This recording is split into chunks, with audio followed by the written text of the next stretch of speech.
안녕하십니까. 지디넷 코리아 박수영 기자입니다. 이 두 교수님 모시고 지금 최근 국회에서 논의가 지금 되고 있는 온라인 플랫폼 규제에 대해서 조금 말씀을 나누고자 좀 모셨습니다. 국회가 최근에 많이 바빴습니다. 생각하지 못하는 이슈로. 그럼에도 이제 다시 제도와 같은 논의들이 이제 다시 시작되는 것 같아서 한 번은 짚고 넘어가야 된다고 생각해서 저희 매체에서 이렇게 자리를 마련했습니다. 참여해주신 두 교수님께 감사 말씀 먼저 드리겠습니다.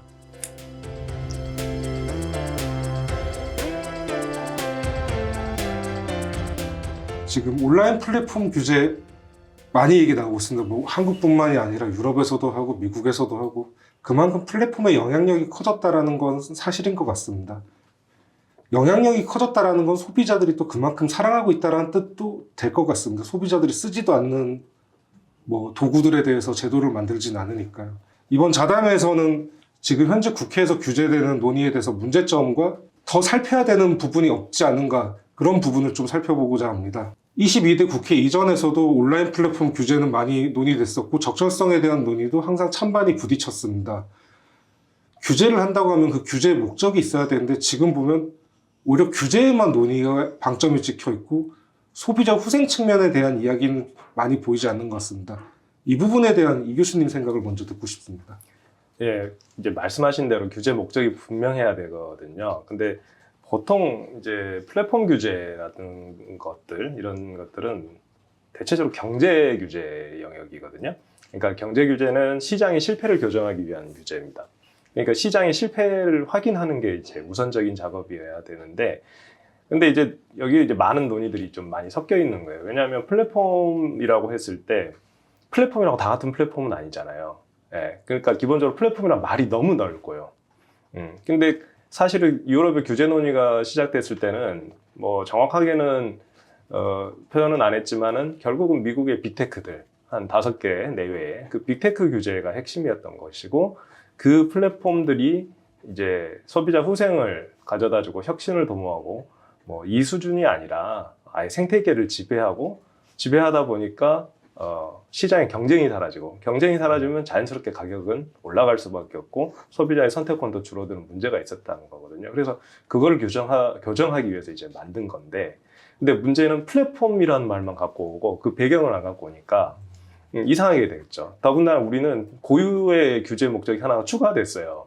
사회 규제적인 성격. 그러니까 이 사회 규제라는 거는 시장의 실패를 교정하기 위한 규제가 아니라 어떤 사회 배분 정책이라든가 평등이라든가 뭐 이런 것들을 향상시키기 위한 목적의 규제예요. 그러니까 이거는 약간 시장 경제가 지나치게 나아갔을 때 문제가 됐는 것들을 적극적으로 시정하려는 형태의 규제들인데, 그 목적의 규제가 은근슬쩍 경우에 따라서는 대놓고 막 들어와 있는 거죠. 그러니까 이제 심지어 그래서 플랫폼을 어떤 공적인 도구, 공기로 취급하면서 배분 정책에 이제 나서라는 식으로까지 지금 나가고 있는 거죠. 그러니까 규제 목적이 되게 불분명한 거예요. 그래서 저희가 늘 얘기한 게 규제의 실증성이거든요. 목적을 분명히 하자. 그래서 경제 규제가 기본인 것 같다. 경제 규제가 기본이면 시장의 실패가 있어야 된다. 시장의 실패를 확인하는 작업을 실증적으로 하자. 그것부터 해야 되고, 거기 과정에서 영향력도, 어떤 플랫폼이 문제가 있고 어떤 플랫폼은 아직 시장에 맡겨도 되는지. 근데 이렇게 해야 되는 것이 기본적으로 이제 가격에 대해서는 우리나라도 그렇고 전 세계적으로 직접적으로 어느 가격을 지정할 수 있는 형태의 규제는 굉장히 드물어요. 그거는 아주 예외적인 수단이거든요. 그게 왜 그러냐면 특정 공무원이나 특정 집단이 그 사회의 옵티멀한 가격을 알 수가 없어서 그렇습니다. 그러니까 시장 경쟁이 많을 때는 맡겨두는 수밖에 없는 게 그 가격이 가장 최적화된 가격이에요. 근데 이 가격은 당연히 양측이 다 불만이 있는 가격입니다. 여기서 문제가 생겨요. 예, 하지만 그게 시장이 만들어낸 최적점인 거고, 근데 그게 왜곡됐다라는 확신이 있을 때 이제 규제가 들어가야 되는 거죠.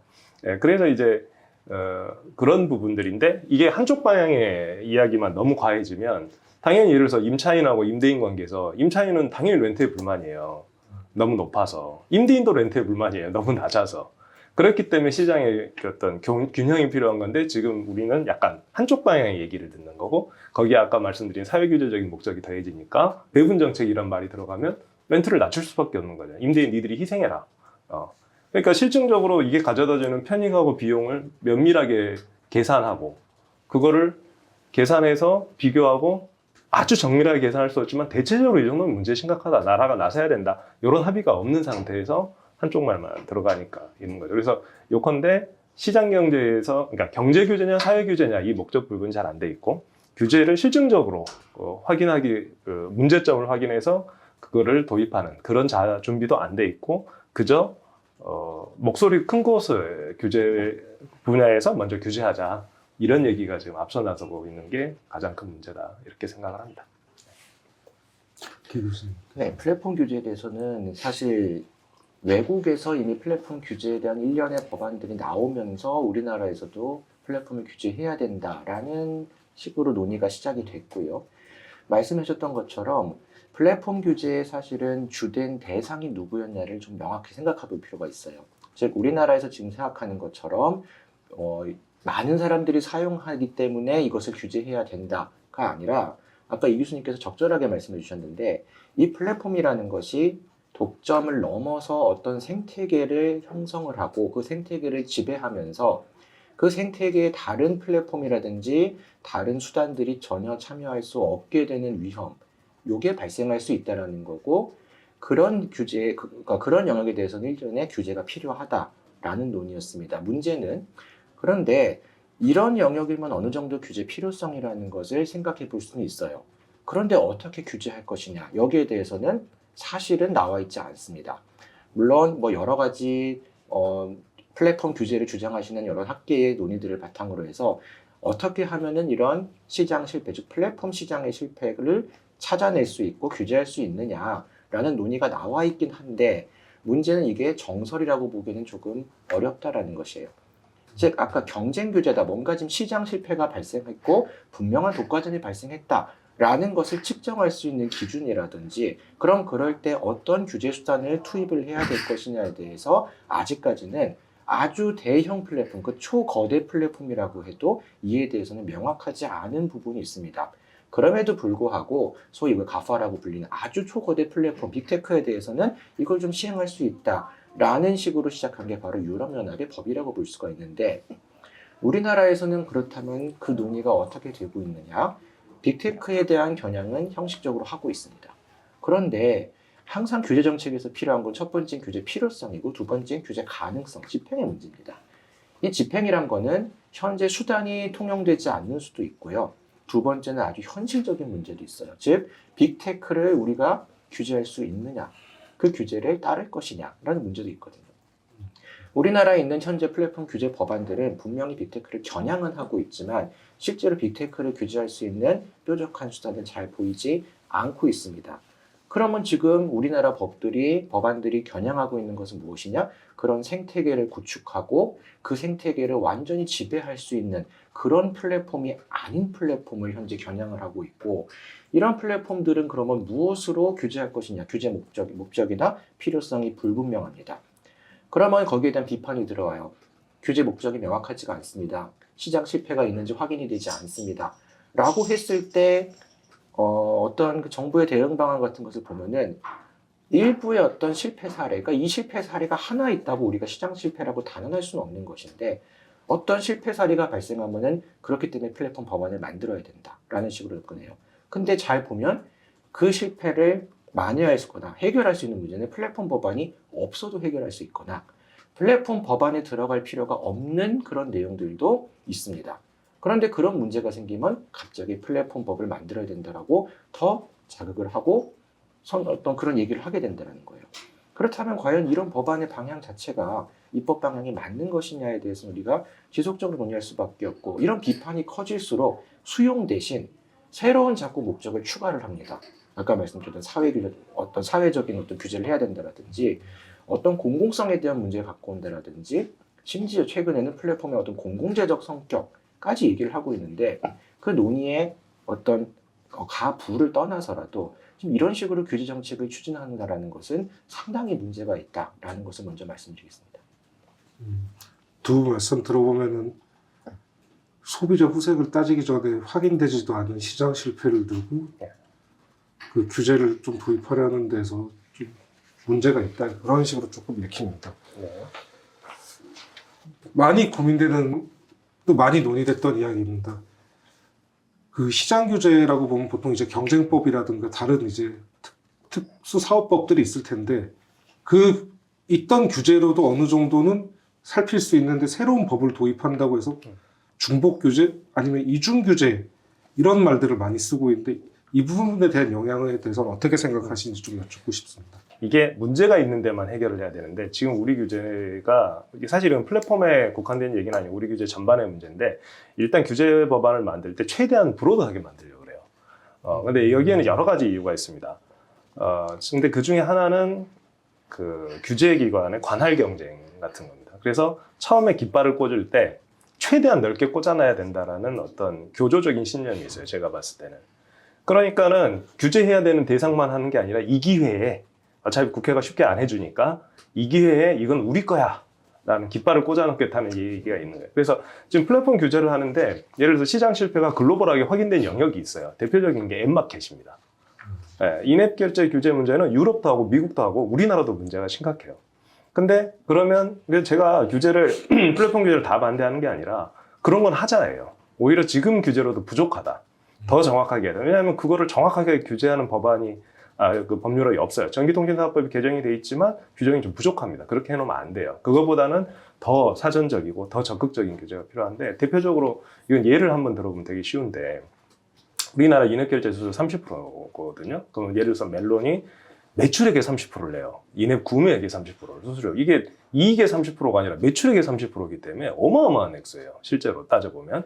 근데 유튜브가 광고 기반으로 해서 무료 음원을 내놓잖아요. 그러면 유튜브는 경쟁 사업자인 멜론, 그러니까 하방 시장의 경쟁 사업자인 멜론한테 매출액의 30%를 가져가는 상황에서 자기는 무료 서비스를 내놔요. 이거는 경쟁이 있을 수가 없는 거예요. 이런 경쟁은 이건 시장 실패예요. 이건 막아야 됩니다. 이렇게 해놓으면 멜론 같은 사업자는 사라지거나 아니면 유튜브나 혹은 애플, 아이뮤직에 완전 종속이 돼서 가격의 자유 같은 것도 싹 사라지게 되는 거예요. 계속 착취만 당하다가 소멸하겠죠. 거기에 셀프파티, 어떤 납품업자 수준으로 전락할 수밖에 없어요. 이 생태계를 그대로 놔두면. 또 하나가 아이메시지 같은 경우죠. 아이폰하고 안드로이드 폰이 이렇게 같이 메시지 보내면 뜨잖아요. 그 다른 형태로 식별이 되잖아요. 아시잖아요. 그럼 낙인 효과가 생겨가지고 청년들이 아이폰 안 쓰겠다. 그러니까 그래서 그 부분에 대해서 유럽이 이제 규제를 하는 거죠. 또 이런 것들이, 그래서 이런 것들은 분명히 규제를 해야 되고 또 이건 건드렸을 때 또 장점이 있는 게 통상마찰이 별로 없어요. 왜냐하면 미국도 건드리고 유럽도 건드리기 때문에 왜 한국만 자꾸 건드리느냐라는 말을 하기가 어렵죠.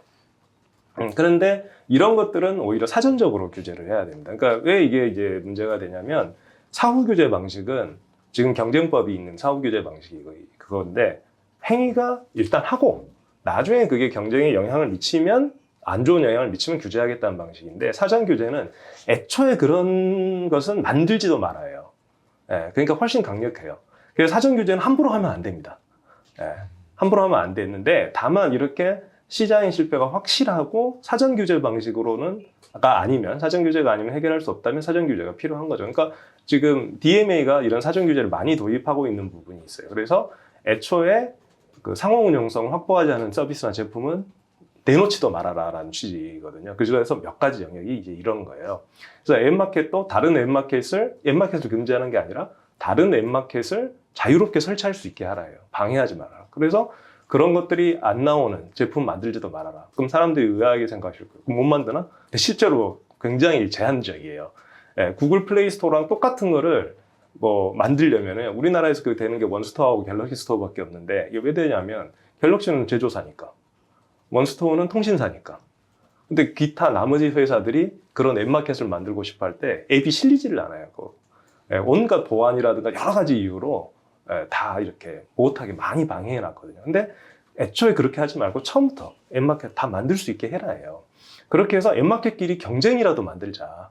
근데 여기서도 중요한 거는 수수료를 얼마로 낮춰라든가 이런 말은 없어요. 대신에 경쟁 자체를 봉쇄하는 것은 하지 말아라. 경쟁 자체를 봉쇄하는 것은 애초에 내놓지도 말아라 라는 취지인 거죠. 그러니까 그게 이제 문제점이 확실히 밝혀진 데에 대해서 거기에 맞는 진단을 해가고 있는 거예요. 근데 우리가 지금 우리 규제는 근데 왼쪽 팔이 아프다 그랬더니 온 몸을 지금 전신마취를 하자라는 그런 꼴이거든요. 그러니까 이거는 당연히 실패할 수밖에 없어요. 왜냐하면 이제 애초에 진단을 제대로 안 했어요. 의사가 돌팔이야 지금. 제대로 진단도 안 했고 그 다음에 어나마 진단이 나온 영역이 아니라 과잉 진료를 또 해요. 예, 그러면 당연히 몸이 더 나빠질 수밖에 없는 거죠. 예, 그래서 이래서 이런 부분을 이제 해나가야 된다라는 거죠. 그래서 그걸 치료하려면 이제 요컨대 확실히 문제가 불거진 부분이 있다. 그 부분은 정확하게 규제를 하자. 예, 그리고 또 그렇게 살다가 더 문제가 있으면 또 그것도 규제를 만들어서 하자. 이렇게 하면 되는데 애초에 앞으로 모든 플랫폼에는 똑같은 비슷한 문제가 생길 거야. 라고 하고 엄청나게 넓은 규제를 만들어 놓은 거예요. 그래서 전자상거래 같이 지금 치열하게 경쟁하고 있는 시장, 국내의 기준으로 보면. 이거 그렇게까지 규제할 필요가 없는 거예요. 왜냐하면 경쟁이 치열하면 사업자들도 그렇게 남용을 대놓고 못 합니다. 네, 그러니까 그건 좀 지켜보면 되는 시장. 근데 자꾸 거기에 초점을 맞춰서. 제가 봤을 때는 그거는 규제가 그냥 쉬워서 한다밖에 안 된다. 정작 웹마켓 이런 거는 글로벌 사업자 2개 딱 특정해서 상대해야 되니까 까다롭잖아요. 그러니까는 그런 부분에 대해서는 또 해야 될 규제를 또 안 하고 있고. 근데 여기 아까 마지막에 이 말씀을 같이 더 드리자면 소비자들의 인식도 좀 문제가 있는 거예요. 예. 유튜브 프리미엄 그 무료 모델 왜 출시 못하게 하고 또 난리를 치잖아요. 사실은 경쟁법적으로 보면 제가 봤을 때 그 굉장히 심각한 위기거든요. 그거는. 근데 그래서 그런 부분들을 오히려 정부가 설득하고 홍보하고 규제 목적을 정확히 밝혀줘야 여론도 그쪽으로 움직일 수 있고 저희 같은 사람도 반대 안 하고 실행도 빨라질 수 있다. 이런 생각이 들어요. 네, 이 교수님께서 좋은 말씀 많이 해주셨는데 조금만 첨언하자면은 저는 이것도 사실 플랫폼 규제만이 아니라 우리나라 수많은 규제가 유사한 문제인데 장식적 규제라는 말을 제가 많이 사용을 합니다. 이 장식적 규제라는 거는 뭐냐면은 현재 아직 규제를 해야 될지 안 해야 될지 어떻게 규제해야 될지 명확하지 않은 상황인데 우리가 이것을 먼저 했다라는 거예요. 그게 어떤 관할의 문제가 될 수도 있고 또 우리나라는 가끔씩은 앞에 K자를 붙여서 세계 최초로 무엇을 우리가 했다. 이걸 굉장히 자랑스럽게 생각을 합니다. 물론 그런 진취적인 어떤 정책을 만드는 거는 칭찬받아야겠지만 문제는 진취를 넘어서는 거죠. 대표적으로 플랫폼 같은 경우는 어떤 문제가 생기느냐. 이게 초디지털 사회가 됐을 때 가상을 하는 겁니다. 아직 우리가 디지털 전환기고 이 속도가 굉장히 빠르게 진행된다는 것은 부정할 수 없지만 어떤 플랫폼에서 제공되고 있는 어떤 서비스가 모든 것을 장악해 버렸을 때 어떻게 할 것이냐 라는 문제를 지금 이 순간이라고 생각하고 규제를 자꾸 만들려고 해요. 그렇다 보니까 아직 어떤 문제가 벌어질지도 모르고 A라는 서비스가 앞으로 그렇게 될 것이다. 근데 그 A라는 서비스가 정말 그렇게 될지 아닐지 모릅니다. 하지만 일단 규제를 만드는 거예요. 그래 놓고서 우린 여기를 하겠다라고 포커싱을 하고 강력한 규제를 투입하는데 문제는 그 A가 맞는 경우라도요. 첫 번째는 그 A가 어떤 식으로 독점을 하게 될지 어떤 부작용을 갖고 올지는 사실 모른다는 거예요. 대상은 맞았는데 그 대상을 규제하는 수단이 적절한 것인지는 여전히 잘못된 것일 수 있다. 두 번째는 그 A가 아닌 거예요. 문제로 삼았던 A가 아니라 B나 C가 실제로 그런 문제를 만들었다라고 했을 때 그때는 어떻게 될 것이냐. A라는 사실은 서비스는 그 강력한 규제로 인해 시작도 못하고 무너질 수가 있는 거고 B와 C를 투입해야 될 어떤 규제의 에너지가 A로 분산되면서 B와 C에 대한 효과적인 규제를 못하게 되는 문제도 생길 수가 있어요. 즉 이런 장식적 규제라는 거는 그냥 해놓고서 걸리는 사람 없으면은 괜찮은 것 아니냐라고 사람들이 생각을 해요. 하지만 그렇지가 않습니다. 이게 만들어지는 순간부터 어떤 플랫폼의 생태계라든지 플랫폼 기업, 그다음 기업의 비즈니스 모델 같은 것은 엄청난 영향을 받기 때문에 이로 인해서 오히려 없을 수도 있었던 부작용이 생겨날 수도 있고 우리가 정말 혁신을 위해서 지원해줘야 될 신산업이 무너져 내릴 수도 있는 거고 이 여기에 잘못된 에너지가 투입됨에 따라서 정말 규제해야 될 것을 못 찾아내고 못하는 이런 문제들도 얼마든지 생길 수가 있습니다. 따라서 지금 너무 뭐 관할의 문제든 가상적으로 규제 목적을 설정하든 이런 것들은 조금 지양될 필요가 있고 정말 눈에 보이고 분명하다라고 생각하는 것 아까 말씀드린 빅테크라든지 이런 것부터 우리가 여러 가지 실증적인 데이터를 가지고 와서 소비자 후생에 어떤 영향을 미치는지 현행 법하고 어떤 문제가 있는지를 좀 차근차근 생각해 볼 필요가 있지 않나 생각이 듭니다. 자, 여기서 잠깐만 한 가지만 첨언드리고 싶은 게 아까 이제 마지막에 얘기하신 그 위축 효과가 되게 중요한 포인트 중에 하나입니다. 왜냐하면 우리 규제자들이 너무 간과하는 게 규제를 만들어 놓으면 뭐 이건 뭐 지키는데 뭐 어려워라고 생각하는 것 같아요. 근데 문제는 규제를 만들 때 법은 이 완벽하게 기술적인 문서, 그러니까 이렇게 기술적 디스크립티브한 문서로 만들 수는 없고 항상 추상적인 개념이 반드시 들어가고 해석의 여지가 남습니다. 그럼 불가피한 거예요. 근데 그러다 보니까 기업들은 고민하게 됩니다. 내가 지금 만들고 있는 게 나중에 문제되지 않나? 근데 여기 플러스 알파가 또 있어요. 우리나라는 대부분 또 형사처벌 규정을 넣어요. 막대한 또그 과징금에다가. 그럼 행정제재, 형사제재가 어마어마한데 리스크가 너무 큰 거예요. 그러면 뭔가 시도해 보고 싶어도 이거 해도 되나라는 의심이 들면 그거를 하겠다는 사람도 있겠지만 대부분은 하지 말자가 되고 이거 해가 내가 뭐 얼마나 큰 돈 벌 거라고. 근데 잘못하면은 대표가 검찰에 가서 수사받아야 되고 과징금 때려 맞아야 되고 회사 망할 수 있고 주가 폭락하고 그런 리스크를 누가 테이킹을 하냐라는 거죠. 그럼 전 세계에서 왜 이렇게 미국이 테크들이 잘 나가냐? 물론 미국이 뭐 천조국이고 뭐 자원도 많고 하지만 근본적으로 이게 달라요. 거기는 저지르고 볼 수 있어요. 규제 체계 자체가. 너무 심하면 징벌적 손해배상으로 가는 거고. 근데 어느 정도는 저지르고 볼 수가 있는 거죠. 그러니까 혁신도 나오는 건데 유럽이나 우리나라의 문화에서는 저질렀다가는 큰일 나고 우리나라는 특히 큰일 나요. 그래서 이런 칠링 이펙트가 되게 큽니다. 규제를 만드는. 근데 규제 만든 사람만 쉽게 생각한다는 거죠. 실제 하는 사람 입장에서는 그 규제가 도입되면 아예 안 하게 되면요. 인력도 그쪽으로 안 가요. 이게 학교에도 영향을 미쳐요. 그 과도 별로 인기가 없어지고 이런 전반적인 영향이 있기 때문에 쉽게 생각할 문제는 아니다. 이 말을 좀 드리고 싶네요. 규제를 만들기도 하지만 정부 차원에서 이제 예전 낡은 제도들을 규제 혁신을 많이 하는데 지금 규제 혁신의 대상들이 그 예전에 만들어진 장식적 규제가 아닌가라는 생각이 잠깐 들었고 저는 쉽게 뭐 기존 법과 새로운 법에서 이중 규제라고만 생각했는데 두 교수님 말씀 들어보시면 중복을 넘어서 미래 가능성도 규제한다라는 쪽으로 조금 네. 해석이 되는 것 같습니다. 조금 더 구체적인 질문 한번 드리겠습니다. 지금 이제 온라인 플랫폼법이 아무래도 유럽 법안을 많이 닮아가는 형태가 있는데 유럽에서도 많이 논란이 되는 걸로 알고 있습니다. 사전지정제 말씀입니다. 사전지정제 도입 없이는 뭐 규제 효과가 없다라고 주장하는 것도 있고 이게 꼭 도입되어야 된다라고 하는 또 그에 따라서 그런 의견이 있는데 이 부분에 대해서 어떻게 생각하시는지 말씀 듣고 싶습니다. 사실은 사전지정제 자체는 본질적인 문제는 좀 아니긴 아니에요. 그러니까 이제 그 유럽 DMA는 애초에 이게 순수한 경쟁법의 규제는 아니거든요. 이게 약간 좀 어려운 이야기인데 그거는 이제 전문 규제하고 경쟁 규제가 좀 섞여 있는 그런 모델입니다. 전문 규제라는 게 우리 이제 기자님께서는 그 방송법이나 전기통신사법 이렇게 조금은 들으셨을 테니까 그게 전형적인 전문 규제 영역인데 뭐 에너지라든가 통신이라든가 그래서 이런 것들은 사전에 그 주요 사업자를 지정을 해요. 그래서 Significant Market Power 있는 사업자로 해서 SMP 사업자라고 부르는데 그 지배력이 있는 사업자를 미리 지정해 놓고 걔들한테 좀 더 강한 규제를 부과를 해놔요. 그러니까 비대칭 규제라고 부르고 그래서 비대칭 규제를 하면서 사전 규제 방식을 합니다. 아까 말씀드린 대로 애초에 그런 거는 만들지 마라는 형태죠.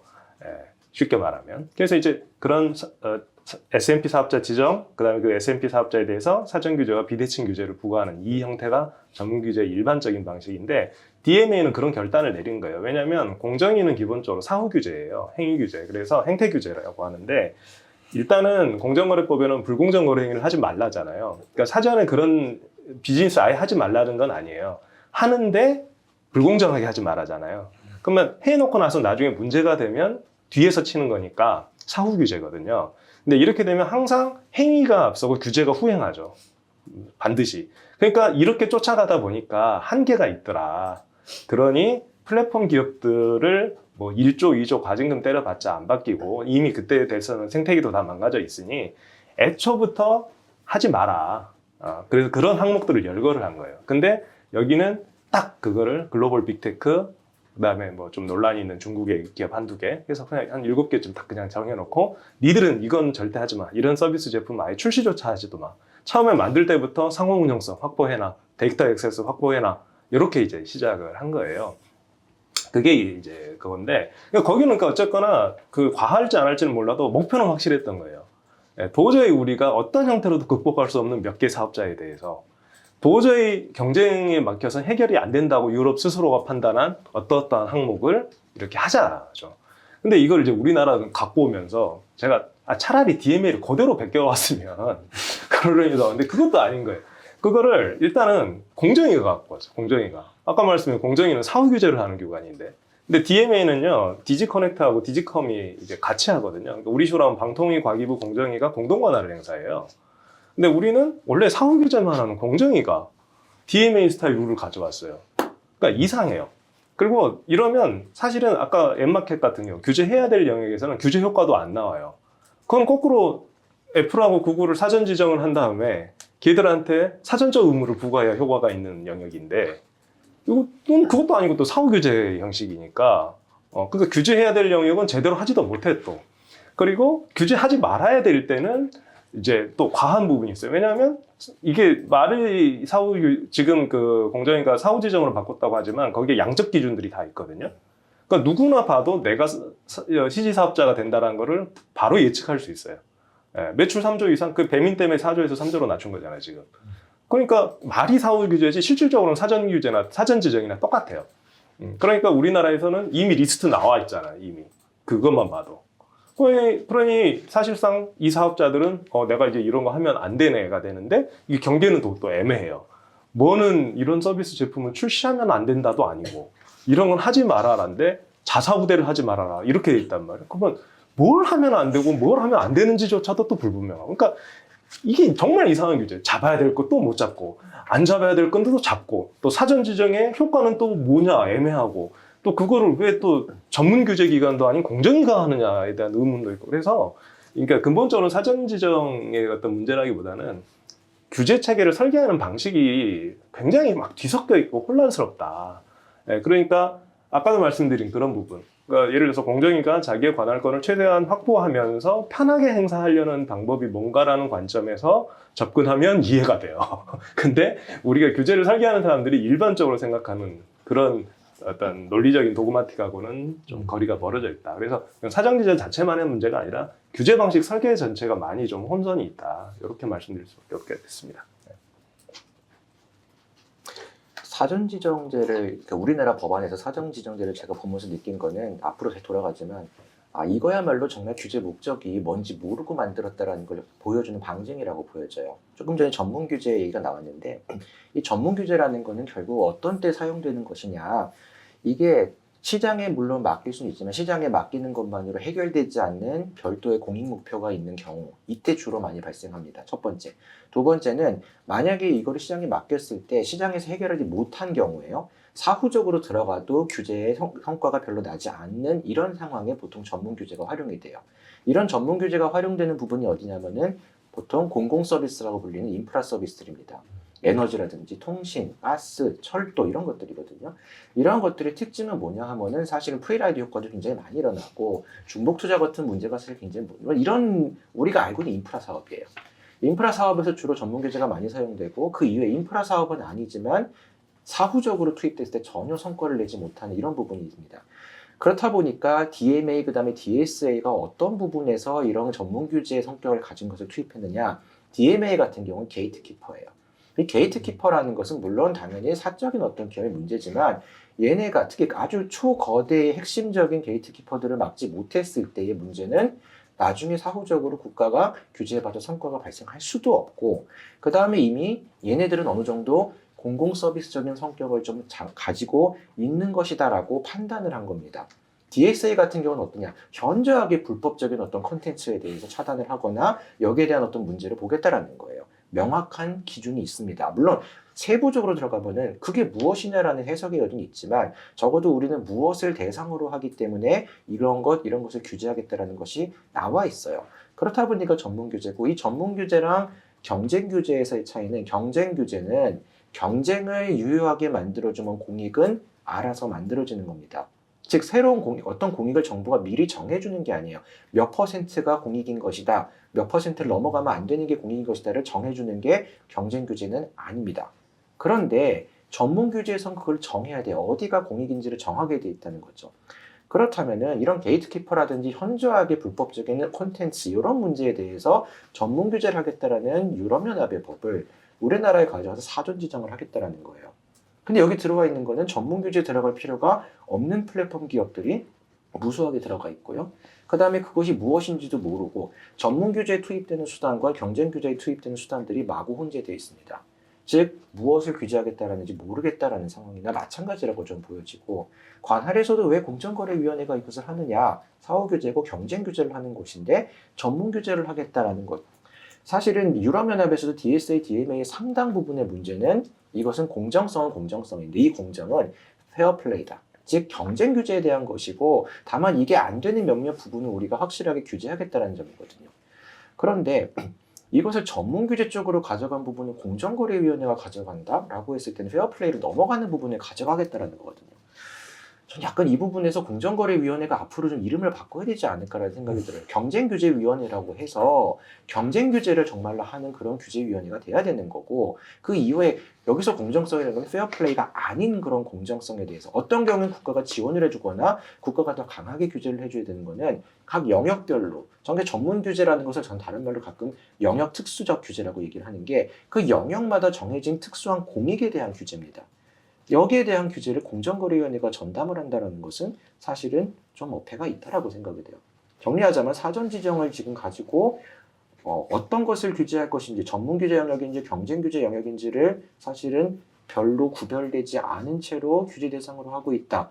거기에 대한 수단 역시 이게 경쟁 규제 수단인지 전문 규제 수단인지 명확하지가 않다라고 했을 때는 다시 왜 규제하는지를 모르고 있다는 방증입니다. 아까 이 교수님 말씀 중에 규제 당국이 시행하기 편하게 만들어 놓은 게 그건 맞아요. 아닌가라는 특히 입증 책임 전환 규정 같은 경우 보면 그걸 여쭤보려고 했습니다. 네, 그건 말이 안 되는 거죠. 이게 왜 그러냐면 말 나온 김에 말씀드리면 입증 책임 전환 규정을 보통 언제 두냐면 민사 소송에서 대기업이나 혹은 뭐 이게 특정 정보를 독점하고 그 정보를 잘 공개받지 못하는 상대방이 싸울 때, 그러니까 강자와 약자가 싸울 때 많이 둡니다. 그리고 우리나라는 특히 디스커버리 제도도 없기 때문에 그래서 필요하거든요. 근데 행정은 일방적인 권한을 행사할 수 있잖아요. 조사권도 있어요. 권력적으로 조사할 수 있는 권한도 있어요. 이게 사실상 강제조사권이에요. 왜냐하면 내놓으라고 해서 안 내놓으면 조사방해죄로 처벌하죠. 형사처벌도 하고요. 공정거래법은 심지어 이행강제금 규정도 있고 제재 규정이 많습니다.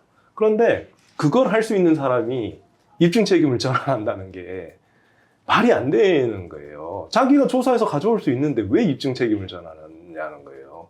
입증 책임 전환 규정을 그렇게 만드는 건 아니죠. 그거는 이쪽이 힘이 없으니까 전환해 준 거지. 힘이 있는 사람이 나 편하자고 입증 책임을 전환하는 게 어디 있냐. 그래서 뭐 저번에 황성희 교수님도 그건 위헌이다라고 했고 저도 위헌이라고 생각해요. 더 큰 문제는 이런 규정을 한번 만들면 우리나라의 특징상 공정위는 입증 책임 전환 규정 두는데 왜 우리 부서는 안 주느냐. 그래가지고 우리나라 행정부처 전부가 다 입증 책임 전환 규정도 잡을까요? 조금만 어려우면 특히 뭐 금융부터 시작해서 다들 그렇게 되면은 우리나라는 뭐 이거 행정 편의주의의 천국이 되겠고 기업들은 이제 어마어마하게 불편해지는 게 네가 내가 유죄라고 밝히는 게 아니라 내가 무죄임을 밝히는 증거를 날마다 만들어 두고 있어야 돼요. 그럼 신나는 건 아마 컨설팅 펌하고 로펌들만 신날 것 같은데 근데 결국 회사가 망하면 여기도 같이 망하는 거죠. 그래서 이게 간단하게 볼 문제가 아니다. 사실은 이 우리 공정이나 이런 규제기관이 때리는 과징금은 어떻게 보면 벌금보다 훨씬 셉니다. 형사벌금보다. 형사벌금은 이제 형사 재판을 받아야 된다는 부담이 있어서 그렇지 액수는 작아요. 근데 이거는 뭐 액수가 어마어마하고 벌금보다 실제로 위화 효과가 훨씬 큰데 그러면 사실상 형사 절차에 준하는 어떤 보장이 있어야 되는 건데 안전장치, 법치주의적 안전장치라고 우리가 얘기하는 그게 있어야 되는데 검찰이 비욘드 리즈너블 다우트에 따른 그 증거를 제출해야 되는 우리 보편적인 상식이잖아요. 근데 행정이라는 이유로 그거보다는 좀 낮춰놨단 말이에요. 그나마도. 예. 합리적 의심이 없을 정도로 증명해야 되는 건 아니에요. 행정에서는. 근데 그렇게 이미 형벌보다 더 센 거를 실제 입증에서는 좀 낮춰준 상태인데 그걸 아예 전환까지 한다? 이거는 저는 말이 안 된다. 그런 사고방식 자체가 매우 틀렸다. 지금 그나마 논의되는 게 부당한하고 정당한 이유 없이 이 정도의 싸움이에요. 그래서 보통은 부당한이라고 해놓으면 규제기관 입증을 해야 되고 정당한 이유 없이라고 하면 이제 그 사업자가 입증해야 되는 그 정도의 차이가 이제 왔다 갔다 하는데 많이 양보해도 거기까지이지 아예 대놓고 입증 책임을 전환시키겠다까지라고 하는 거는 저는 안 되고 오히려 저는 그거 만약에 그 규정을 만들어서 그대로 집행하면 누군가는 반드시 헌법소원을 제기할 거라고 보고 저는 찬성 의견서를 써줄 것 같아요. 우리가 헌법상 무죄 추정의 원칙이라는 게 있고 이 무죄 추정 원칙은 헌법의 문헌으로 봤을 때는 이런 국가의 형벌권에 대한 문제라고 볼 수 있는데 사실 그 무죄 추정의 원칙이란 거는 1차적으로는 형사적 문제에 출입되는 게 맞긴 합니다. 근데 그 무죄 추정 안에 뭐가 녹아 있느냐를 우리가 봐야 되는 것인데 결국 국민, 기업을 자꾸 우리가 국민이 아닌 것처럼 생각을 하는데 기업은 분명한 기본권자입니다. 기본권자로서의 국민은 어떤 기업에 대해서 입증 책임을 전환한다. 근데 이 입증 책임이 뭐냐? 규제는 들어가게 돼 있는데 피하고 싶으면 너희가 입증을 해라라고 한다라는 거예요. 이거는 뭐냐 하면은 무죄 추정의 원칙은 일단 법치국가에서 형벌권은 국가가 가져가게 돼 있습니다. 독점을 하게 돼 있어요. 그런데 이 형벌권을 내가 운영을 할 때 상대방인 국민을 객체나 대상으로 보지 않겠다라는 거예요. 오히려 가장 중요한 기본권자인 주체, 헌법상의 주권자로서 나타나는 주체가 여기 있기 때문에 여기에 대해서 국가 형벌권이라는 권한이 주어져 있음에도 함부로 행사하지 못한다라는 것이 바로 무죄추정 원칙에 녹아 있는 것이고, 이 무죄추정 원칙이 그렇다 보니까 행정법적으로 넘어왔을 때는 오히려 반대로 국민이 행정청의 각종 규제 권한 행사할 때는 왜 하는지 이유를 알아라. 이유제시 의무 같은 것으로 나타나고, 어떤 법치국가적인 파트너로서 그 다음에 민주주의 국가에서 누가 우위인가를 사실 보여주는 원칙이 무죄추정 원칙이고, 그것이 행정법에 상당히 많은 절차에 녹아있는 것입니다. 그렇다 보니까 이런 입증책임 원칙이 왜 무죄추정 원칙을 갖다 놓느냐 또 의아할 수 있어요. 근데 그 중간 단계가 있는 거예요. 무죄추정 원칙이라는 것은 주권자인 국민에 대해서 권한, 국가의 어떤 제재적인 권한을 함부로 행사할 수 없다라는 기본 철학에 녹아있는 것이고, 그 다음에 좀 더 나아가면 이건 헌법을 넘어서 사실은 과거의 기본적인 어떤 법철학적 관점에서도 입증 책임의 전환은 극히 예외적인 것이지, 내가 지금 어떤 벌을 받아야 되거나 내가 규제를 받는데 내가 아니다라고 입증해야 된다는 것은 사실은 기본적인 법 이론에도 맞지를 않는 것입니다. 그런데 이것을 아까 얘기한 게이트키퍼 같이 아주 극단적인 예에 넣는 것도 사실은 쉬운 일이 아닌데, 수많은 플랫폼 기업에 대해서 입증 책임은 네가 가져가라 라고 한다는 것은 사실은 말 그대로 이건 헌법소원 들어갈 수밖에 없는 그런 문제라고 생각하고, 저 역시 이 부분에 대해서는 위헌적인 요소가 굉장히 다분하다. 즉 그냥 바로 위헌 이건 아니어도 적어도 21세기에 우리나라 행정부가 이런 법을 만들어야 되느냐라는 것에 대해서 상당히 우려를 표하는 바입니다. 두 교수님 말씀 들어보면 규제 대상인 기업을 어쩌면 정부가 잠재적 범인으로 본다라고 느껴지기도 하네요. 정확하죠. 그렇죠. 규제에 대한 이야기를 좀 많이 나누는데 이제 규제 대상인 기업과 산업에 대해서 좀 이야기를 좀 듣고 싶습니다. 국내 플랫폼 시장을 지금 이 규제를 도입하려고 논의하는 이 플랫폼 시장을 어떻게 보시는지 좀. 저는 상당히 취약하다고 봐요. 왜냐하면 아시겠지만 뭐 네이버 카카오 시총이 뭐 네이버 시총 이제 30조 될라나? 제가 계산 안 해봤는데 네, 그 정도 수준일 것 같은데 뭐 저 글로벌 빅테크들이 이제 5천조를 넘어갔죠. 근데 시총은 이제 기업의 모든 걸 보여주는 건 아니지만 기본적인 뭐 영업이익이든 이런 것들을 다 봐도 리소스의 차이가 너무 크죠. 네, 그래서 사실은 이제 완전한 경쟁 생태계로 만들어 놓으면 아마 결국은 우리나라 기업들도 못 버틸 가능성이 굉장히 큰 상황인데, 이게 재밌는 거예요. 그럼 그런 상황에서 반대로 규제를 해서 억지로라도 좀 키워줘야 될 판에, 사실 그 글로벌 트렌드거든요. 약간 좀 안 좋은 측면이지만 고전적인 그런 경제학에서는 좀 안 맞는 국가의 보조, 지원, 장려 뭐 이런 것들이 이제 트렌드잖아요. 근데 이 규제는 30조짜리하고 5천조짜리를 같은 선상에서 규제를 하는 거잖아요. 그럼 이게 뭐가 목적인지를 모르겠어요. 그러면서 육성이란 말을 어떻게 하시나요? 물론 이론적으로는 잘 규제를 하면 육성이 됩니다. 그 유효 경쟁 활성화를 위해서 규제를 해야 되는 거죠. 근데 5천조하고 30조짜리를 같이 규제를 왜 하겠다는 건지 모르겠고, 국내에만 자꾸 시장을 한정해서 그런 것 같아요. 그 30조짜리 기업을 규제를 해야 뭐 100억짜리, 200억짜리 기업이 생기는 거 아니냐. 약간 이런 논리 같이 느껴지기도 하는데, 그래가지고 어느 세월에 가냐. 그리고 사람들이 이 30조짜리 기업의 가치를 너무 좀 간과하는 게, 요즘에 AI 때문에 서버린 AI가 많이 나오는데 사실 이게 다른 영역에도 굉장히 많아요. 예를 들어서 클라우드, 네이버 클라우드가 솔직히 AWS나 애저에 비하면 글로벌 시장에서는 상대도 아니죠. 근데 네이버 클라우드가 국내에 있기 때문에 AWS나 애저가 국내 시장에서 가격을 마음대로 못 올려요. 굉장히 중요한 거예요. 그런 게. 그 다음에 카카오톡이 있기 때문에 메신저 서비스들이 우리나라에 와서 더 할 수 있는 것도 못하는 부분이 있고, 예를 들어서 쿠팡이 있잖아요. 그러니까 아마존이 AWS는 들어오죠. 하지만 아마존 프라임이라든가 저 아마존 전자상가는 국내에 들어올 생각도 안 해요. 어차피 풀필먼트 시스템을 그렇게 뭐 10조 원씩 들여가지고 갖춰서 아마존이랑 쿠팡이 굳이 경쟁할 이유가 단 하나도 없잖아요. 근데 쿠팡이 사라지면, 예. 그건 뭐 롯데나 신세계가 쉽게 대체할 수 있는 것도 아니고, 그 아마존 풀필먼트 시스템이 거의 글로벌에서는 굉장히 발전한 시스템이고, 그걸 구현할 수 있는 게 굉장히 큰 노하우인데, 쿠팡이 그래도 비슷하게라도 해주니까, 예, 국내에서 이 가격이 유지되는 그런 거거든요. 그래서 국내 기업이 미약하나마 존재한다는 건 그런 굉장히 큰 가치가 있어. 국내 플랫폼은 존재 자체로 가치가 굉장히 크거든요. 근데 시장에서는 플랫폼 시장의 가장 큰 특징이 로컬 마켓이 아니라는 거예요. 글로벌 마켓인데 글로벌 마켓에서는 너무너무 취약하죠.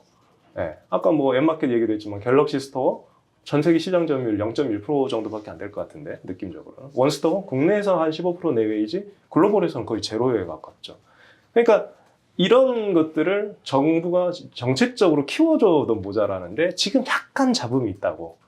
예, 그것만 잡는 게 맞냐. 그 다음에 두 번째 집행의 문제도 있는데, 그러니까 시장 전체의 흐름도 굉장히 안 좋은데 그거를 규제가 진짜 그 거의 무슨 엎친 데 덮친 격으로 지금 막 더 때리고 있다. 그러니까 국내 플랫폼 시장, 아까 규제 얘기로 너무 넘어가면 안 되니까 시장에서 말씀드리면, 제가 그래서 그런 측면에서 보면 우리 플랫폼이 글로벌 경쟁력을 가진 영역은 사실 장담할 수 있는 영역은 단 하나도 없는 것 같아요.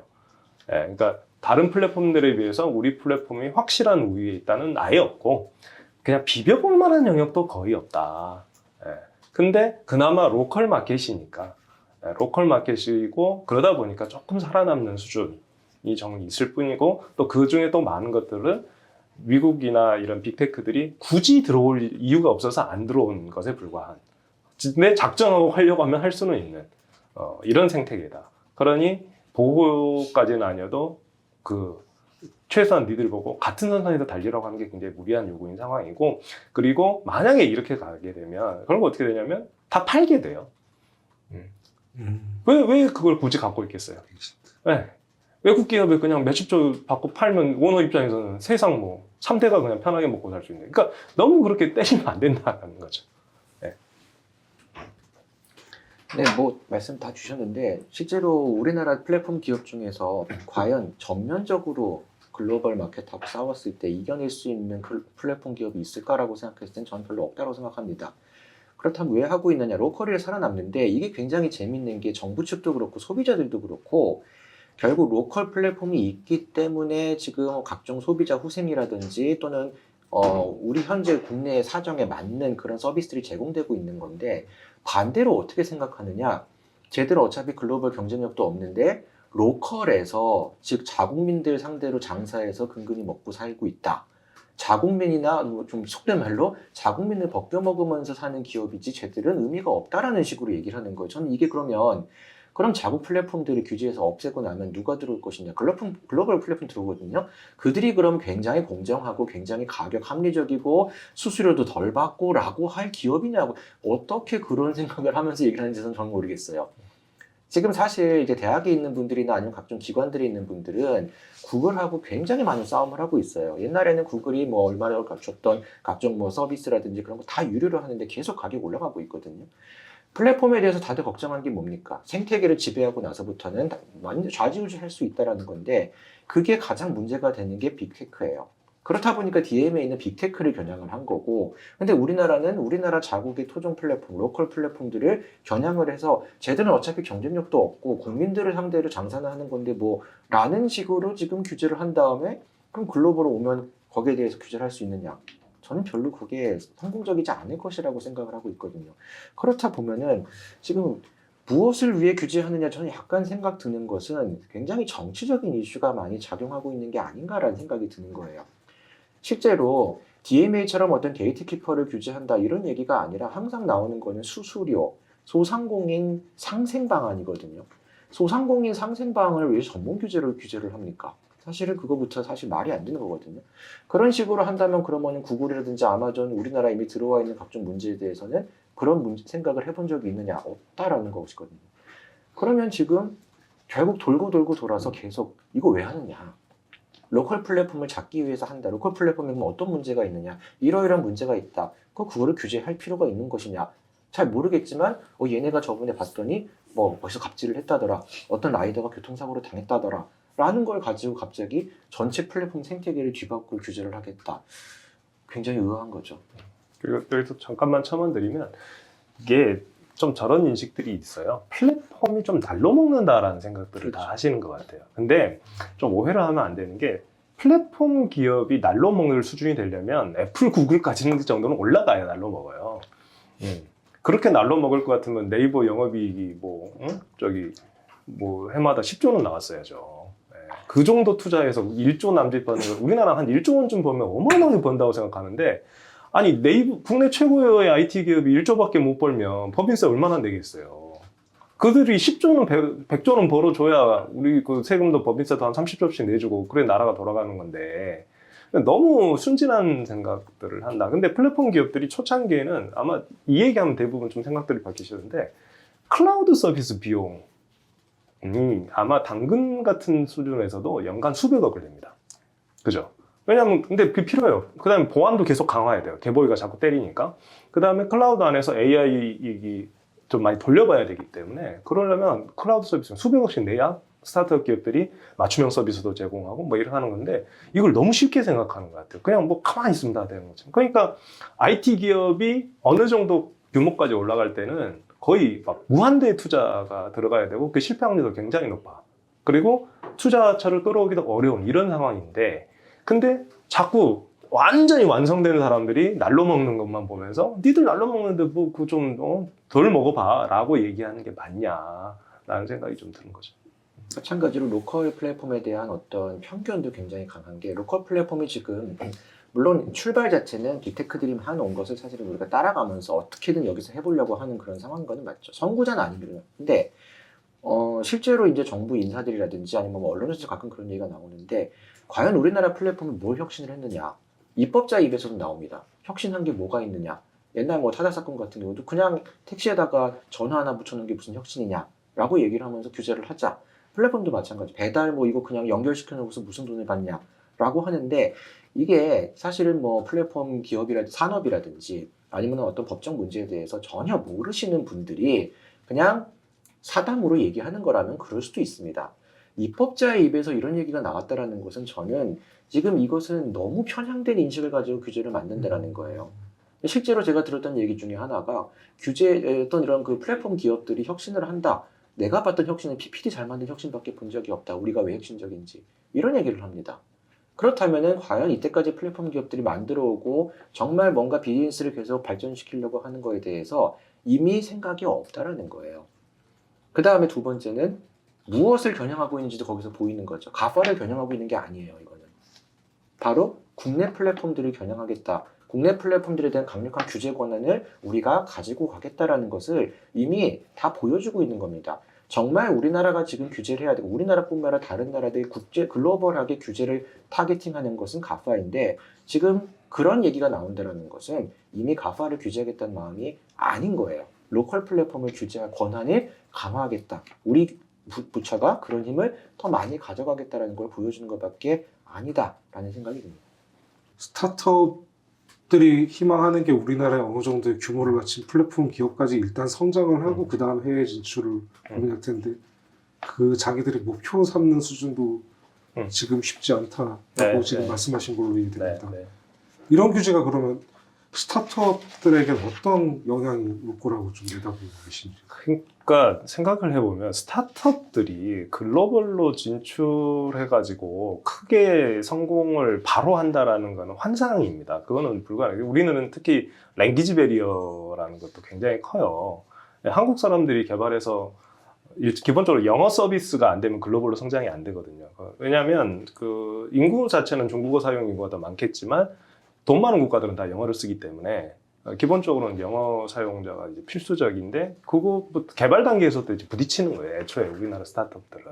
근데 그 와중에 또 펀딩도 받기 어려운 거거든요. 네. 그렇기 때문에 이게 그 무슨 네이버라든가 카카오라든가 이런 기업들을 통해서 같이 이렇게 초기에는 좀 성장해야 되는 부분이 분명히 있어요.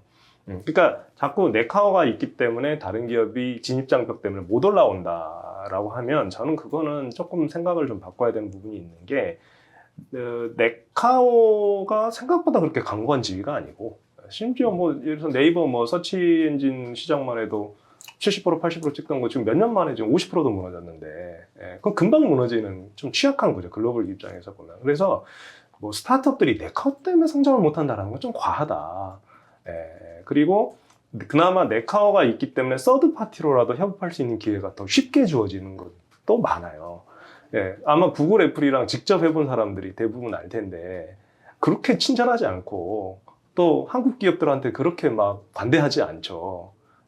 근데 넷플릭스 같은 경우가 한국 뭐 콘텐츠로 좀 대박 좀 내다 보니까 좀 친절한 정도이지 일반적인 그런 테크 영역에서는 뭐 엄청나게 대단한 걸 갖고 가지 않는 한 그런 일은 거의 일어나지 않는다. 그러니까 스타트업 생태계를 자꾸 얘기할 때 진짜로 이 사람들이 경쟁력이 있는 그런 스타트업들을 네카오가 과연 막아서 못 컸느냐는 한번 좀 진지하게 성찰해 볼 문제이고 오히려 정부 입장에서는 그런 그 네카오하고 또 뭐 쿠팡 뭐 이런 데들과 같이 협업해 가면서 어떤 경우는 니치 마켓을 찾고 어떤 경우는 혁신을 더 이렇게 어느 정도 규모를 좀 키운 다음에 얘기해야 된다. 스타트업이 단순히 그 조그만 그런 그 펀딩 갖고 뭐 이렇게 글로벌 혁신을 만들어내는 애초에 이제 불가능한 생태계예요. 아까도 말씀드렸지만 그러니까 사람들이 그렇게 쉽게 얘기하는 거는 플랫폼 사업을 너무 쉽게 본다라는 거예요. 애초에 이게 그러니까 좀 어떤 바이애스가 있어요. 초창기에 어마어마하게 비용이 들어가고 사실 쿠팡도요. 왜 미국에 상장했는지 아시잖아요. 국내에선 그 펀딩이 안 되니까 거의 10조 원을 꼬라박고 나서야 이제 간신히 수익내기 시작하는 거고 아마존 같은 미국 기업하고 비교할 수가 없는 게 미국은요. 아마존 성장한 스토리를 보면 우리나라에서는 불가능합니다. 왜냐하면 하도급법, 대규모유통업법, 또 공정거래법상의 부당지원 이런 규율에 옛날에 걸려가지고 이미 끝났을 거예요. 거기 뭐 교차보조 막 다 해가지고 그렇게 켰잖아요. 다 우리식으로 하면 부당지원인데. 그러니까 미국처럼 그런 생태계가 안 되는 상황에서 또 기업들이 성장해야 되는 부담도 있어요. 그러니까 그런 상황에서 로컬 플랫폼들의 규제가 이걸 살리는 길이다라고 생각하는 너무 단순 논리다라는 생각을 해요. 한국에서 지금 좀 전에 말씀하신 각종 규제들 때문에 사실 스타트업들에게 스타트업을 만들어서 목표가 무엇입니까? 라고 물어봤을 때는 대외적으로는 네카오에 거금가는 또는 가파에 거금가는 플랫폼 기업을 만들겠습니다라고 얘기하지만 실제로 불가능합니다. 됐으면 저도 좋겠는데요. 불가능해요. 그러면 지금 현재 스타트업 기업들이 원하는 것은 무엇이냐? 지금 현재 네카오에 지금 충분하게 어필할 수 있는 기업을 만드는 거예요. 그냥 내가 스타트업으로서 네카오와 협력할 수 있는, 협업할 수 있는 그런 기업을 만들고 경우에 따라서는 어느 정도 성장시킨 다음에 파는 겁니다. 스타트업은 사실 그게 정말 중요한 의미예요. 스타트업이라는 것이 반드시 빅테크가 되라고 있는 게 아니라 사실은 거대한 기업들이 찾아내지 못했던 틈새 시장에서 혁신을 이뤄내고 그 혁신을 통해서 어느 정도 중견기업이 된 다음에 더 발전할 수도 있고 이것이 사실은 다른 기업에 판매하는 것으로서 수익을 올릴 수도 있다. 이게 사실 스타트업입니다. 그런데 모두 사실은 너무 이상론적으로만 생각을 하는 거죠. 특히 정부에서는 스타트업을 지원을 왜 줘야 되냐.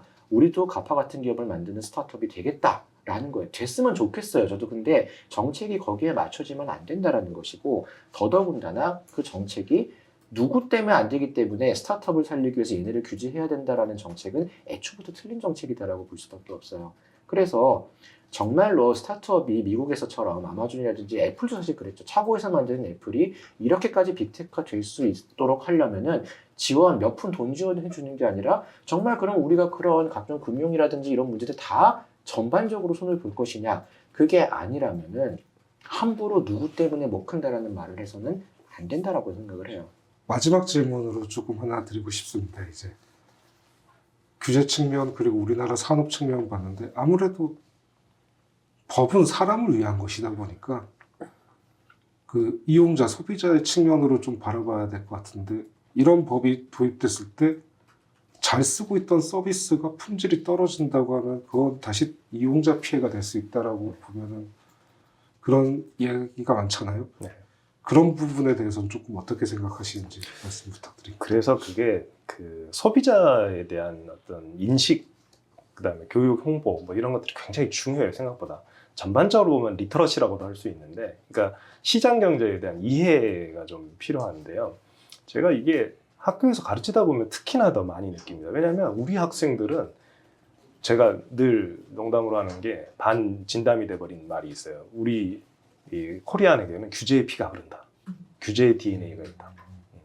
우리 학생들이 정말 놀라울 정도로 규제주의자들이에요. 같은 미국 대학에서 그 질문을 하면 한 절반 정도는 냅둬라고 해야 될 질문이 우리 학생들은 거의 100이면 100 다 어떤 형태로든 규제를 하자는 답이 나오거든요.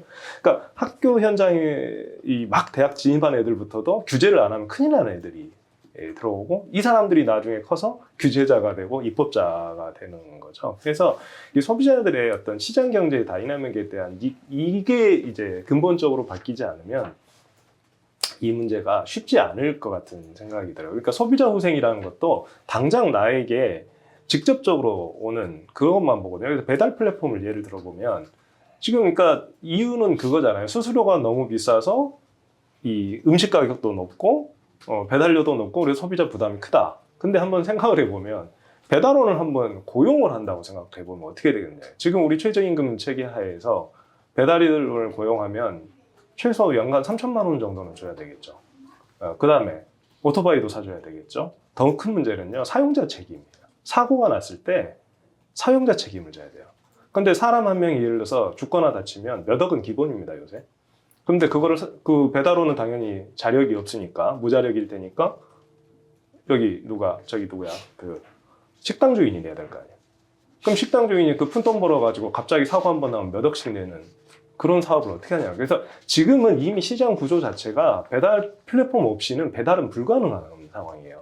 어지간한 대형업장도 배달원 직고용 안 할 겁니다. 리스크가 너무 커요.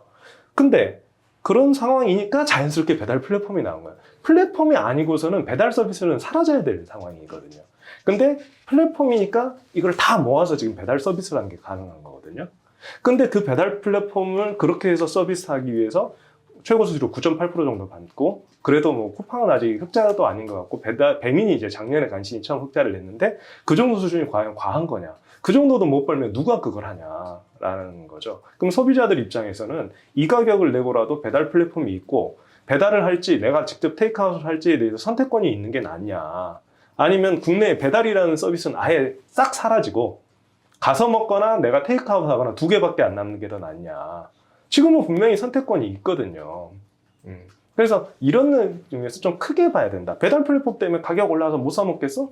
아니죠. 생각해 보세요. 배달 플랫폼이 올라서 저기 식당 가격 올랐나요? 원재료 가격하고 인건비 상승이 훨씬 큰 영향을 미쳤죠. 예. 그리고 이건 뭐 프랜차이즈회나 이런 데서 그쪽이 주로 배달을 많이 하잖아요. 개별 식당 그나마 배달 안 하고 살아남는 식당이 많습니다. 근데 뭐 치킨이라든가 뭐 이런 것들은 배달 안 하고는 못 살아남는데 거기서 이제 수수료가 자꾸 불만이겠죠. 근데 설령 거기서 뭐 쿠팡이 2% 낮춰준다고 해서 치킨 가격이 내려가나요?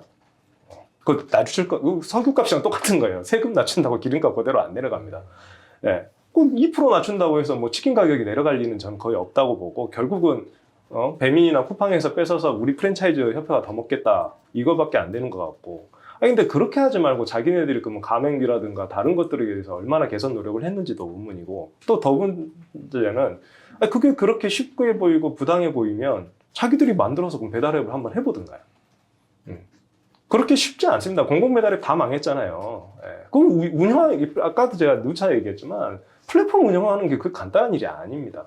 그래서 사람들이 이런 것들을 좀 알았으면 좋겠다. 그래서 이게 이제 그래서 저는 조금 약간 엇나갔지만 근본적인 얘기를 해보고 싶은 게 교육을 바꿔야 돼요. 그래서 우리 아이들이 정말 핸즈온하고 그런 현장적인 것들을 최소한 대학교 때는 한번 체험을 해보고 가서 보고, 그렇게 하면서 뭔가 플랫폼이라는 것들을 내가 사업을 구상해서 운영하고 이렇게 하는 것들이 얼마나 이 고단하고 힘든 작업인지를 알아야 이게 후생이다라는 걸 느끼게 될 거예요. 그러니까 지금은 꽤 많은 것들이 소비자 후생으로 주어지고 있음에도 불구하고 우리나라에서는 그건 당연한 거야 라고 자꾸 생각을 하는 거예요. 너무 당연한 게 많으니까 니들이 우리한테 해주는 게 뭐 있다고 라고 자꾸 생각을 하는 것 같다. 그래서 약간 그런 측면에서 좀 크게 좀 바라봤으면 좋겠다라는 생각이 듭니다. 네. 소비자 후생이다라는 건 사실은 소비자 입장에서는 한 번, 두 번, 세 번 겪고 나서부터는 후비생으로 잘 안 느껴집니다. 그래서 쉽게 말하면 우리나라가 어떤 우리나라 정도 또는 우리나라보다 더 잘 사는 나라에 여행을 가거나 한 반년 정도, 1년 정도 거기 머무릅니다. 택시를 부르려고 하는데 우리처럼 카카오 택시라든지 뭐 이런 것들이 안 돼요. 물론 거기는 우버나 이런 것도 있을 수 있지만 다르다는 거죠. 오늘 시켰는데 내일 새벽에 도착합니다. 이런 것들이요.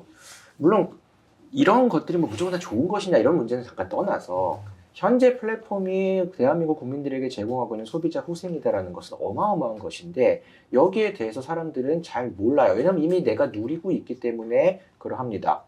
또 어떤 걸 하느냐, 배달 같은 게 그런데 옛날에는 짜장면을 시키면 배달료를 안 냈죠. 언제입니까? 20년 전, 30년 전입니다. 그러다 보니까 그 당시 배달기사에서 사고 나거나 했을 때 항상 그런 인권의 문제가 드러났었고요.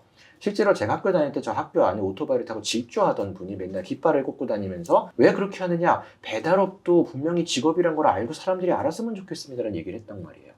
그리고 라이더 분들 굉장히 불행한 사고가 발생하면은 라이더의 인권, 여기에 대한 얘기를 합니다. 라이더의 인권 올려줄 수 있으려면 뭐 해야 됩니까? 수수료가 올라가야 됩니다. 하지만 내가 수수료 내는 건 싫고 라이더의 인권은 보장해줘야 됐고 그럼 누가 해야 돼? 플랫폼 네가 해라 라고 한다라는 거는 뭔가 지금 방향이 좀 잘못된 게 아닌가라는 생각이 들어요. 물론 수수료라는 것을 그냥 뭐 아무런 제한 없이 무차별로 인상한다 이런 건 문제가 있는데 현재 상황에서요. 뭐 우리나라는 뭐 몇몇 기업들이 독점하고 있다라고 자꾸 생각하지만 그건 독점이 아닙니다. 현재 분명히 경합 상태에 있는 것이지 어느 한쪽이 완벽하게 독점을 하고 있는 구조는 아니에요. 그렇기 때문에 만약에 수수료라는 것을 비정상적으로 인상을 시킨다라는 거는 어차피 되지가 않고 어떤 데서 프리미엄 서비스라는 걸 1,500원 더 올렸다. 안 받는데 1,500원 올렸다. 역시 그거 봐라 플랫폼 그렇지 않느냐라고 하는데 지금 다른 데는 1,500원이 아니라 플랫폼이 아니라 다른 데서는 3,000원, 4,000원씩 올라가고 있습니다. 근데 플랫폼에 대해서 그런 얘기를 한다. 이 교수님 말씀하셨지만 플랫폼이 아무것도 안 하고 대강 돈만 벌어가는 기업이다라는 인식이 너무 강하다라는 거예요. 그러면서 소상공인을 착취한다. 라이더를 착취한다. 이런 생각을 하고 있지. 이로 인해서 소상공인들이 오히려 새로운 기회를 얻었다라든지 폐업할 수 있었던 어떤 가게가 이런 거 사게 된다라든지 반대로 소비자 입장에서는 거기 한번 가려면 내가 줄을 1시간 서야 되는데 배달로서 집에서 먹을 수 있다라든지 이런 눈에 보이는 보이지 않는 경제적인 비경제적인 소비자 후생이 상당히 많습니다. 이동에 대해서는 사실 말할 필요도 없고요.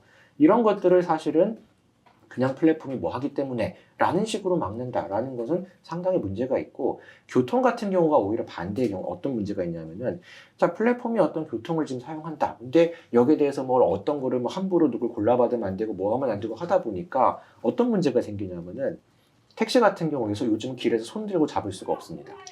누가 제일 손해를 봅니까? 교통 약자 중에서 특히 디지털 약자들. 지금 어르신들이 이 앱 서비스를 못 이용하는 분들이 오히려 손해를 봐요.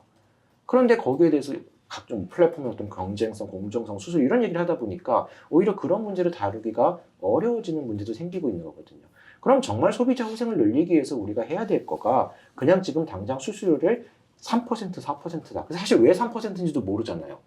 그냥 낮춰라고 하는 거 정해주고 넌 일단 거기 따르라고 한 다음에 거기 따르는 거를 자율규제 상생협의회에서 따를지 말지 결정해서 갖고 와라. 그건 자율규제도 아니고 왜 3%인지도 모르는 거예요, 사실. 이런 식으로 하는 게 과연 소비자 후생에 도움이 되느냐? 정말 플랫폼 규제 어느 부분이 소비자 후생에 도움이 되느냐? 다시 말씀드리자면 우리는 모릅니다. 모르는 상태에서 하고 있고 작년인가에 실제로 그 각종 어떤 기업 이 소상공인 상대로 실증조사를 한번 설문조사를 한 적이 있어요. 근데 이 설문조사가 굉장히 난해하게 나왔어요. 정말 이게 소비자 우리한테 도움이 됐냐? 도움이 돼요. 수수료 올라가는 거 싫어요. 왜 그렇게 나왔을까? 당연해요. 지금 내 장사에 도움이 되려면 난 좀 더 싸게 하고 싶은 거예요. 맨 처음에 이 교수님 말씀하셨지만 그게 시장에서의 당연한 흐름인데 그거를 보고서 거봐라 수수료 비싸다고 하지 않느냐라는 식으로 규제를 한다. 그게 소비자 후생에 도움이 된다라고 하는 거는 저는 수긍하기 어려운 논리라고 봅니다. 한마디만 딱 첨언하면 뭐가 있냐면 생각해 보시면 아까 인앱 결제 수수료 30% 얘기했잖아요. 그게 생태계에 미치는 영향이 아마 배달 수수료 9.8%보다 훨씬 클 것 같은 생각이 들어요. 인앱 결제 수수료로 지금 우리가 지출하는 금액 2조 원 조금 안 될 것 같아요. 계산해 보면 확실하게 계산은 안 해봤는데 몇 년 전에 1조 몇천억 정도 됐으니까. 그러면 근데 거기에 대해서 정부가 구글 애플 안 찾아놓고 상생협의체를 만든 다음에 수수료 낮춰라는 얘기를 한 적이 있느냐? 아마 못할 거예요, 그거. 미국 눈치 보느라도 못할 거고 USTR에서 당장 난리 치겠죠. 그러니까 이게 만만한 로컬 조진다는 느낌이 딱 드는 게 지금 배달 플랫폼 상생협의체 같은 거다. 최근에 정치 상황으로는 그래도 조금이라도 희망찬 이야기를 하길 바랬는데 끝으로 갈수록 고민이 많아지게 됩니다. 그럼에도 오늘 두 교수님하고 심도 있는 논의를 좀 나눈 것 같습니다. 1시간 약간 지나면서 조금 정리를 해보면은 지금 온라인 플랫폼법이라는 이 규제에 대해서 입법 취지와 입법 배경, 규제 원칙에 대해서 저희는 오늘 많은 고민을 했지만 사실 그런 고민들이 안 보인다라는 소결론이 하나 있을 것 같습니다. 또 세부적으로는 위헌 요소가 있는 조항도 있었다라는 거는 조금 더 다시 한번 살펴봐야 될 문제인 것 같고, 당장 그리고 규제 논의에 앞서서 마지막에도 말씀 많이 해주셨는데 뭐 날로 먹는다라든가 그런 이야기가 나올 정도로 산업에 대한 이해 또는 인식이 좀 그렇고, 그리고 진짜 이용자에 대한 고민이 있었는지를 한번 살펴봐야 되는 문제가 아닌가 생각합니다. 두 교수님 말씀처럼 이런 이야기들이 앞으로 국회 입법 논의 과정에서 조금이라도 더 많이 반영되길 바라면서 오늘 이 자리 마치겠습니다. 감사합니다. 네, 감사합니다.